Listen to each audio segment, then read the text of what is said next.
Hello watchers.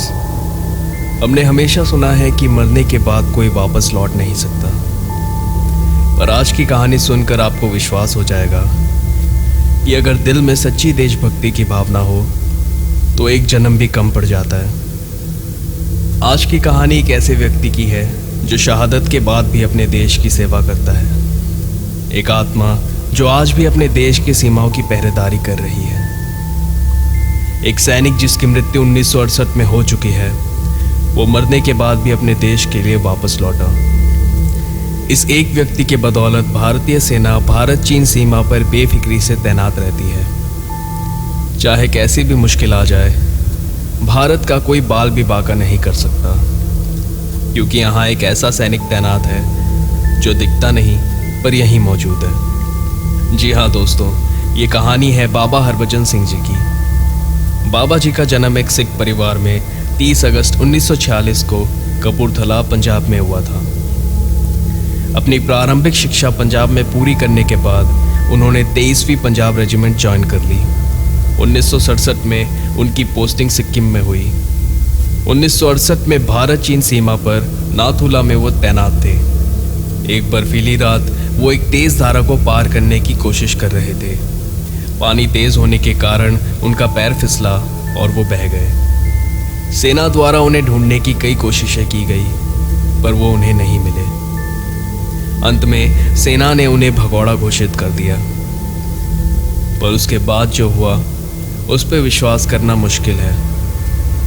एक रात वो अपने एक साथी के सपने में आए और उसे अपने पार्थिव शरीर की जगह बताई।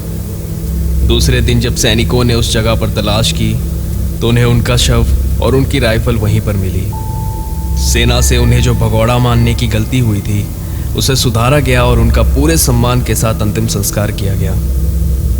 कुछ दिनों बाद वो अपने साथी के सपने में वापस आए और कहा, मेरा शरीर भले ही खत्म हो गया हो, पर मेरी आत्मा अभी भी देश की रक्षा करेगी। शुरुआत में सभी ने इस बात को मन का वहम समझा, पर फिर बाकी सैनिकों के साथ कुछ अजीब चीजें होने लगी।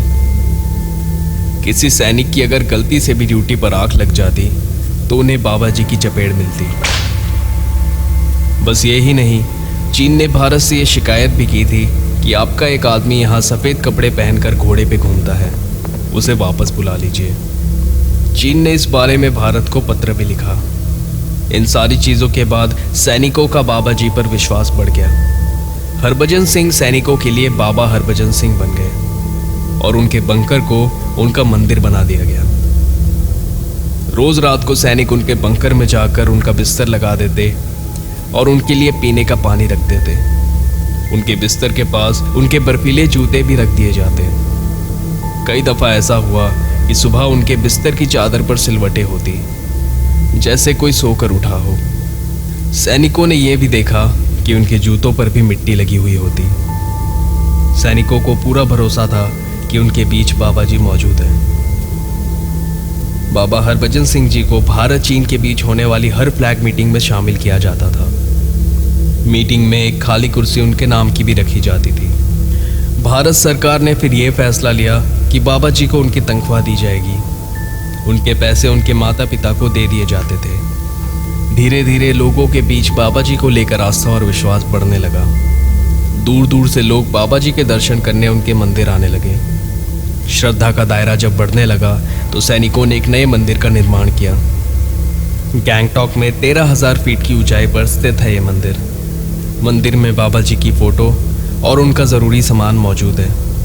मंदिर के अंदर कॉपियाँ रखी गई हैं जिस पर लोग अपनी मन्नतें लिखते हैं। लोगों का मानना है कि बाबा जी उनकी मन्नतों को पूरा करते हैं। लोग यहाँ मंदिर में पानी की बोतल भी चढ़ाते हैं। मान्यता ये है कि अगर किसी को कोई भी शारीरिक परेशानी हो तो वो मंदिर में एक पानी की बोतल चढ़ा दे और फिर 3 दिन बाद उसे ले जाए।